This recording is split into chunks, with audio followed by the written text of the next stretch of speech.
une nouvelle que le couple attendait depuis de nombreuses années.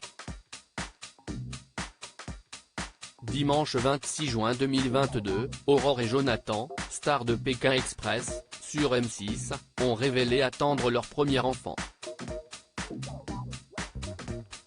Sur une série de clichés, on peut voir le couple tenir des pancartes où l'on peut lire « On récolte ce que l'on sème et 1 + 1 = 3 ». En légende, il a été indiqué, enfin, on ne pourra pas dire qu'il n'aura pas été désiré. 9 ans d'amour, 7 ans de PMA, des centaines de piqûres, beaucoup de désillusions pour finalement vous annoncer, avec beaucoup d'émotion, le plus beau cadeau de notre vie. Comblé, Jonathan a confié, Aurore et moi allons être les heureux parents d'un petit nous qui pointera le bout de son nez pour les fêtes de Noël, nous ne pensions jamais dire cela un jour. Quelle joie, quel bonheur, quelle chance. Merci mon Dieu.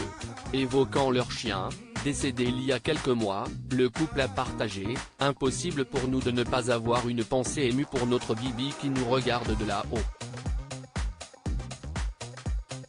Nous aurions tellement aimé l'avoir à nos côtés pour vivre toutes ces émotions. L'amour ne se divise pas, il se multiplie. Et de l'amour nous en avons tellement à offrir à ce petit être. Il est le fruit d'un désir profond de parentalité qui a tout enduré.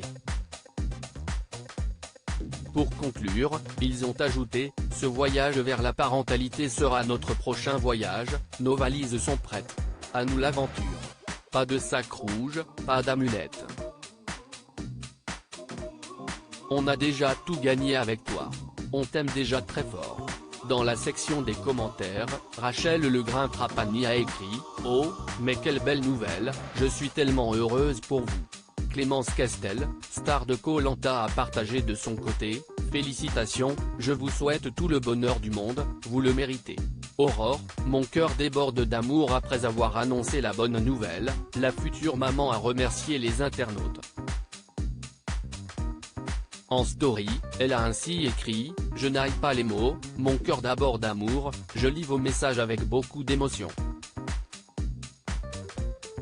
C'est juste incroyable, la vie est belle, surprenante, parfois un peu folle mais elle vaut la peine d'être vécue. »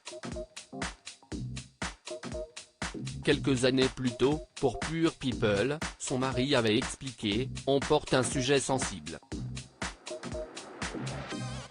Certaines personnes ne parlent même pas à leur propre famille.